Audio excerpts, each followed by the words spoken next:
The barbell row is the #1 back thickness movement that you can do. I've said it over and over again. I don't care if that's a traditional 90-degree bent over row with a dead hang or a dead stop row pendulum style. As long as you're not doing those partial rep rows completely upright, the barbell row is going to build some serious mass to the entire back. And of course, guys online will argue that maybe cables or machines will allow for a bit more targeting of specific areas of the back, but no one can deny that lifting serious weight for strict reps on the traditional barbell row will build more mass to the entire back, even more so than any easier alternative. Heavy barbell rows build thick erectors, lower, middle, and upper back, making it, in my opinion, one of the best staple or foundational movements there are for mass. But not everyone can perform them.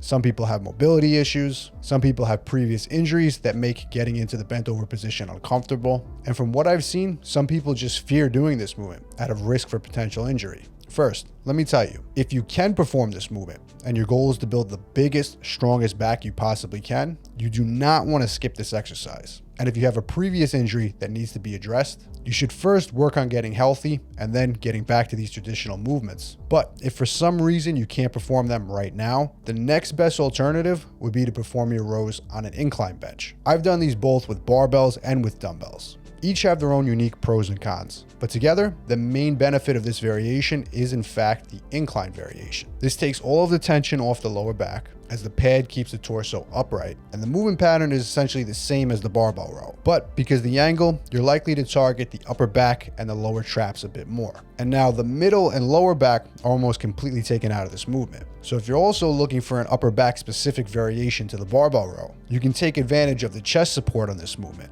and you can add in an exaggerated stretch on this exercise. This will hit the traps, the rear delts, and the rhomboids even harder. And if you're one of those guys that hits a rear double bicep and you're lacking muscle between and around those shoulder blades, this exercise absolutely should be in your arsenal. Personally, I like to barbell row for thickness in my middle and upper back and strength and mass to my lumbar, as in my opinion, nothing replaces that strength and power gained from isometrically holding the torso at a 90-degree angle while I'm rowing a few hundred pounds. But in my routine personally, I'll incorporate both of these variations. The barbell row to hit everything hard and heavy, but the incline row to target the lower traps, the rhomboids, and the rear delts a bit more. And if you can do both, I highly recommend incorporating both of these movements into your routine, treating one as the main movement and the second as a secondary accessory exercise. The power and strength and mass gained from the strict barbell row, and the more targeted body part specific training from the incline row. And if you want the exact programs that I personally recommend to build mass using proven old school bodybuilding training methods, check out all my old school programs down below.